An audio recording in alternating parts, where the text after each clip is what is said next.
I'm not sure how it's possible at the end of a long day that people are still sitting here listening to shiurim all day long. I just told the rabbi, I called my wife, I told her to throw away the shaitel.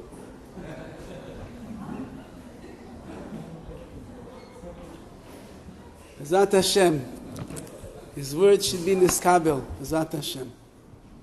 Not by my wife, but the other women that are sitting here. As we find ourselves as the sun is beginning to wane on Tisha B'Av, and the Rambam writes and the Shulchan Aruch says like this as well, that the purpose of a ta'anit, of a tainus, is that a person should sit and they should think and they should do tshuva. They should examine their ways, they should think about their life. It's hard for us in Los Angeles to think about our lives. We have a lot buzzing in our brains all of the time. There's a lot of distractions constantly going on. And yet, on the day of Tisha B'Av, if we just sit a little bit and we think to ourselves, Ma Hashem Elokecha Shol Me'imach, what does the Rebbeinu Shalom want from me? Why are we still in Los Angeles, California? You know, Pico is a big step up for me from Tarzana, believe me. But Pico Robertson and La Brea and New York and Borough Park and Lakewood, Baltimore, those are all the b'di'evets of Klal Yisrael.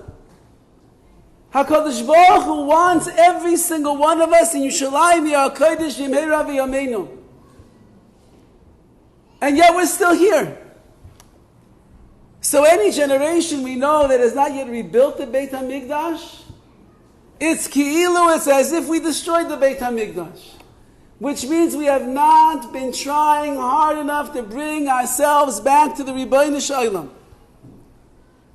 So we have a few minutes left on this day for some introspection, to think to ourselves, what could I do that's going to change the tide, that will change the direction that Klal Yisrael is going in?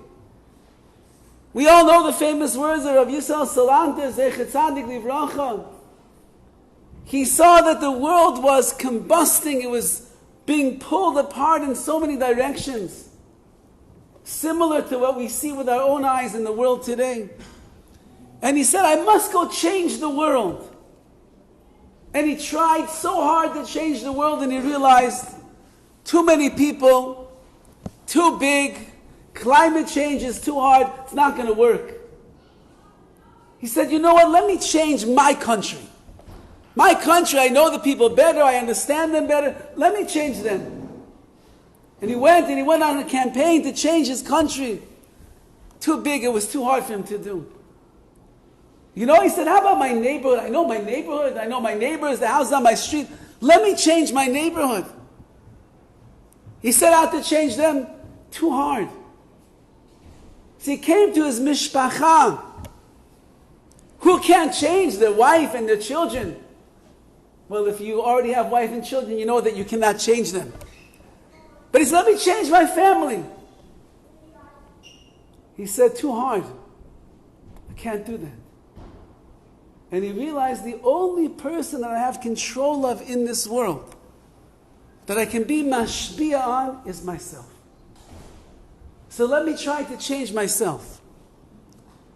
And Rav Yisrael Salanter went and he changed himself. And then he was able to change his family, and then he changed his neighborhood, then he changed his country, then he changed the entire world. The whole world, in the world of Musar, is living off of the hard work of Rav Yisrael Salanter. So right now, with these last moments of the day, don't have grand plans to save Klal Yisrael. Don't have grandiose ideas how you're going to change the entire Jewish people. Because we have a secret, and that is, you probably are not going to succeed. But if you could change yourself, small changes, consistent changes, moving in the right direction, you will see, Bezat Hashem, you will change yourself, and then your family, and then your neighborhood, and then you can begin having a global impact on Klal Yisrael. But it has to start small. I would like to share one idea with you. An idea that goes back to the beginning of the first Tisha B'Av in the world, which we all saw in last week's Parsha in Devarim, which recounted the tale of the Meraglim, of the spies that went out into Eretz Yisrael. And the question must be asked, what is so terrible about sending spies into the land to see, can we conquer it? How are the mountain ranges? What are the soldiers like? What kind of weaponry do we need? What kind of warfare do we need to involve ourselves in? It's a very normal thing. If you go to any army in the world today and they're about to go and launch a mass attack on another country, they are doing their due diligence. They make sure that they know everything to the best possibility so that there's no unknowns that will arise. Klal Yisrael is going into Eretz Yisrael. They don't exactly know what the terrain is like. They know there's 7 nations that are going to have to go and fight and defeat. They know that perhaps all of the miracles that have been taking place in the Midbar are not going to exist for them in Eretz Yisrael. Anani HaKavod is staying at the border. Mud is staying at the border. The well of Miriam is staying at the border before they go in. They won't be able to have all of that. If the clouds of glory are not catching the spears and the arrows, who's going to protect them? So they want to go and send in spies. Is it such a terrible idea? If anyone was a commander-in-chief of a world-class army, they would do their due diligence to make sure that they could conquer the people that they're going to fight. And so when Moshe Rabbeinu tells over last week the Chet HaMeraglim, he starts off with the following words. Vatikrvun elai kulchem, and all of you, tikrvun, all of you came close, you gathered close to me. Says Rashi, what does it mean, tikrvun elai kulchem, that everybody was gathering around Moshe Rabbeinu? Bi'erbuvya. They were coming in confusion. They were coming with a lachatz, with a pressure. They were coming because they were impulsive. They were coming right up to Moshe and saying, Moshe, send in the spies. Rashi points out, what does it mean, Bi'erbuvya, that they were all mixed up? Yeladim doichavin es hazakenim. The children were pushing the adults out of the way. You know, like when you go to a chatana these days, and you see the old Persians standing there by the sushi table trying to figure out what exactly this food is, and the kids come in and they push them out of the way so they can get everything they want. That's what was going on by Moshe Rabbeinu. V'zekenim doichavin es haroshim, and the elders were pushing the Rosh Yeshivas and the Rabbanim out of the way so they could get to what they wanted to get. Says Moshe Rabbeinu, you know what the Chet HaMeraglim came from? And why it destroyed Klal Yisrael? Because when you decide to do something bi'erbuvya, with your emotions, and you're impulsive, and you are lacking the derech eretz of the people that are around you, and you're just rushing to do because you're frightened and scared, you will never accomplish the goal that you want to accomplish. No good is going to come out of an endeavor that is done bi'erbuvya, that is done with this emotional whirlwind that is going on inside of you. It's only if you come b'derech eretz, yishuv adat, your mind is relaxed, menuchet hanefesh, your soul is at peace. You thought things out to yourself. You see what the consequences could be when you do this or you do that. But if a person is running in and they're jumping in to the struggle of the emotional world and doing things like this, Says Moshe Rabbeinu, there was your downfall from the very beginning. Which is a pella, which is an unbelievable idea. Because it means that the entire Chet HaMeraglim, which was Tisha B'Av itself, with HaKadosh Baruch Hu told them, you cried for no reason tonight, I'll give you a reason to cry for the rest of your lives. It's called Tisha B'Av. It's all because of one thing.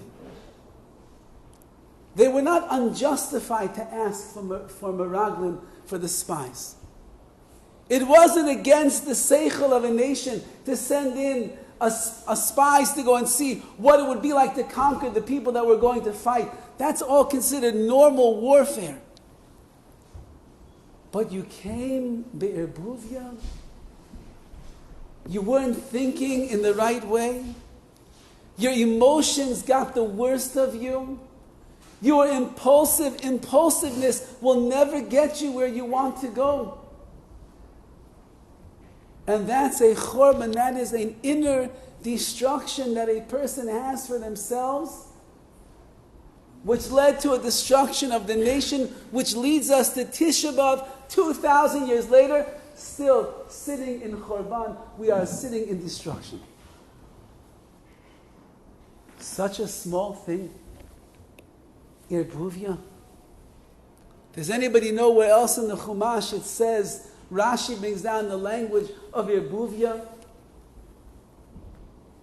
There's one other place that I'm aware of, perhaps you know somewhere else. Chet HaEgel. Moshe Rabbeinu is up on the mountain, he's there 40 days, 40 nights. They make a miscalculation in the number system, and they start panicking. Says Rashi, the Satan came in and he created irbuvia, confusion for Klal Yisrael. What came about is that irbuvia, Chet HaEgel, a golden calf. You're 40 days after Hashem said, Anochi Hashem Elokecha, Lo yeh Elohim acherim, there should be no other gods. Don't bow down to idols. You're making a golden calf. Irbuvia. When you lose control of yourself, when you let your emotions run your life, when you are impulsive, when you are confused with what is going on around you and you decide to make a decision, in that moment, my Rabbi once told us from his Rabbi, never make a decision on your worst day and never make a decision on your best day. Because neither of those days are the reality. On the best day of your life, when you're the happiest, the most emotional simcha in the world, it's not who you really are. It's a gift that Hashem gave you for a day or two. And on the worst day, when you're stuck and you're trapped in your emotional turmoil, the worst time to make a decision. Because you're in a low place. We don't make decisions from low places. We have only a couple of hours left on this day of Tisha B'Av. You're not going to change the world today, I'm sorry to inform you. But you could change yourself. You still have enough time to make a Kabbalah, to accept upon yourself, there's something that I want to change. What are you going to change? The Chet HaMeraglim is, when you live your life be'erbuvia, you are so drawn. You know, it's like you see kids that are struggling in their Yiddishkeit, struggling in their self-worth and their value. And they sometimes do the craziest things in the world. So what got them to do this and do that and make the wrong? It's whichever way the wind is blowing that day. You know, you see a tree, sometimes the wind is blowing that way, the tree goes like this. The wind is blowing this, the tree blows like this. There's a hurricane, a tornado going on, the tree is blowing all around. We are like these fragile trees. Whichever way the wind is blowing into our head today, that's what I'm going to do. And whenever they say, that's what I'm going to do. TikTok, a father came to me and he says, Rabbi, I don't know what to do. My son, who is 12, 13 years old, is addicted to TikTok. I said, you'll have to forgive my ignorance. I've heard of it, but I don't really know how it works. Can you explain the addiction to me? So then he begins to explain the wonderful world of TikTok. Probably nobody in this world has any idea what I'm talking about over here. And he tells me they send you an image, they send you a video, dogs barking, something like that. You hush the thing. If you don't like it, you swipe it. You know, in the Holocaust, there was a man named Mengele. Mengele was known as the doctor of death. He was the angel of death. When people would come, they were standing, men, women, children, one way to life, the other way to death. He just swiped, just like that. Life, death, life. So TikTok, you're like a Mengele. Life, death, yes, no, no. So he said, you swipe. If you don't like it, so it'll send you something else. Maybe you'll like that one. And it's keeping track in the world of algorithms of everything that you like and everything you don't like. So what happens? The more things that you show that you like, it keeps sending you more and more and more little bursts of images. Dogs barking, deer running across the street, silly people doing silly things, so on and so forth. We won't get into all the details. And he says, the next thing you know, it could be 1 hour, 2 hours, you could just be doing like this. But then the father turns to me and he says, Rabbi, I have to admit to you, I'm also addicted to TikTok. I get stuck sometimes an hour on end just going through shtiyot, because it gets me. Whichever way the wind is blowing, that's the way that we go. Says the Torah, that's not the way of a Jew. The way of a Jew is no irbuvia. The way of a Jew is I have to think. I have to be level-headed, I have to be level-minded, I have to have menuchat hanefesh, peace of mind when I'm making a decision. Otherwise, I will make a decision that will destroy me and everybody else who gets in my way, in my dalet amot, in my 6 cubits of life. So if we want to correct ourselves on this Tisha B'Av, and we want to make a difference in ourselves that is going to have a repercussion for the rest of the year, that will have a change in the way that you speak with your spouses, the way that you treat your children. You know why parents get angry all the time with their children? And they scream and they yell. And I think by the Sfardim, why they get the belt. You know why that happens? Because parents have irbuvia. They had a stressful day, they're under pressure, finances, the boss, marriage is not going so well, they're hungry, they're grumpy, they're tired. They have so many things going on, and this little kid, this cute little angel of a kid, comes running into the house, covered in mud, and he goes onto the brand new couch that he just spent so much money on. And the father goes crazy. It's just a couch. But that's your son, your little Malach Hashem, the little angel that Hashem gave you. A woman once asked Rav Scheinberg, Zatzal, that how do you know when it's okay to patch your son, your child, your daughter? How do you know it's okay to hit a child? So Scheinberg asked the woman, if you knew that your son was destined to grow up to be the Chavetz Chaim, would you hit your son? Which of course the woman said, so he said, every time you're about to raise your hand and you're about to give him a good whack and you want to scream and yell for the silliest of reasons, think to yourself, maybe my son is going to be the next Rebbe Vaja. Maybe it'll be the next Ben Ish Chai, the next Baba Sali. You would smack the Baba Sali on the face? Chas v'chalila. You would send him to his room without dinner because you have to show him who's the boss in this house?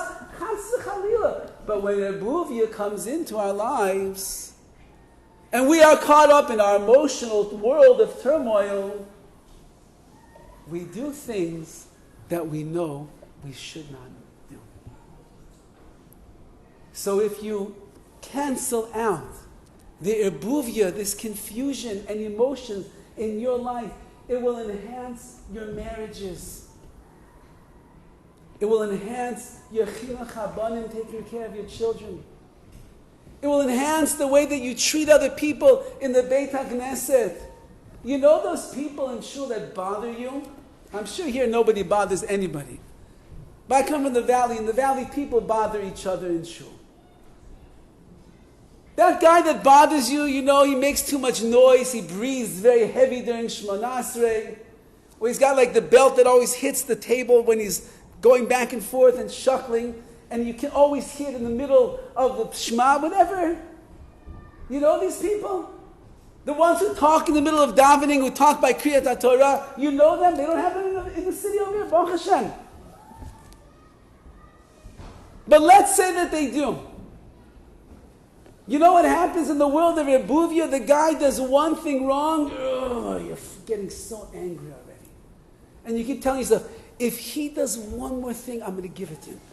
One more thing. And then he does it.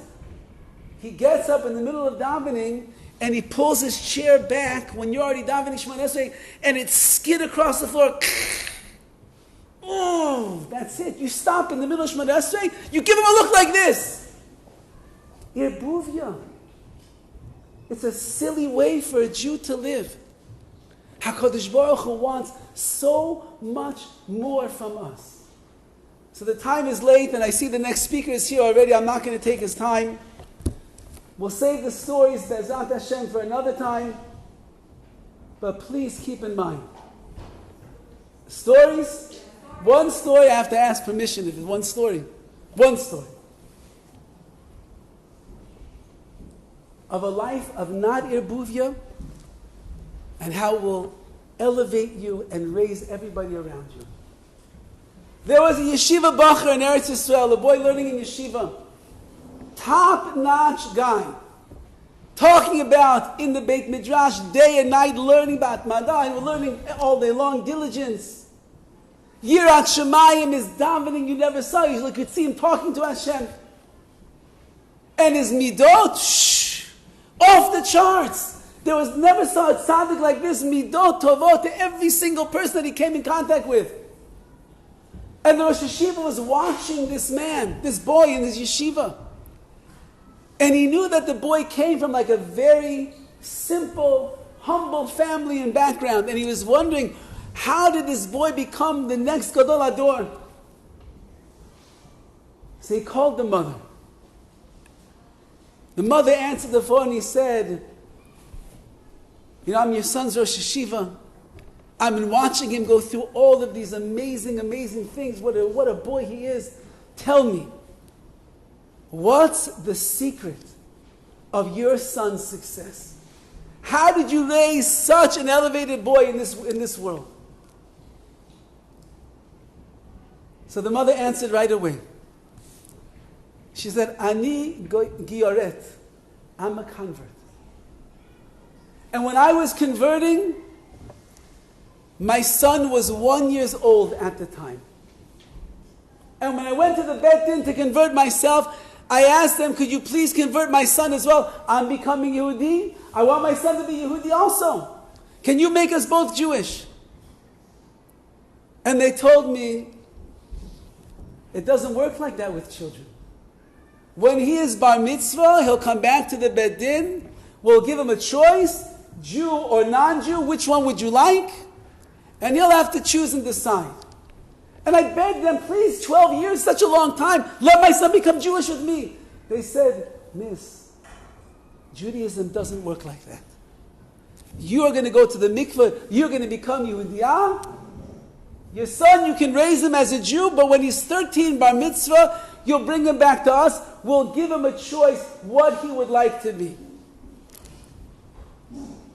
So the mother said, I decided on that day that for the next 12 years of my son's life, I am going to make Yiddishkeit, Judaism, Torah, and Mitzvot the most geschmack, the most amazing, the most simchadige thing, the most greatest thing in the world. I'll give him every day the best breakfast. I'll get him the nice clothes that he wants to wear. I'll get him the best rebbeim. I'll take him the best yeshivot. When we go for a chag, we'll make the best chag in the world. The food is going to be, everything's going to be the best. When he comes home from yeshiva, I'll have cookies waiting and milk waiting. We'll sing, we'll dance. I'll let him know how beautiful it is to be a Jew. So that when he's going to turn 13 years old, and they're going to ask him, Yehudi or Goy, what do you want to be? It won't even be a question in his mind. Because he'll know that the greatest thing in the world is to be a Jew. And that's exactly what I did. And my son grew up loving every aspect of Yiddishkeit, of Judaism. And when I took him to the Beit Din at his bar mitzvah, he didn't even know there was such a question. Of course, Yehudi, of course that's what I want to be.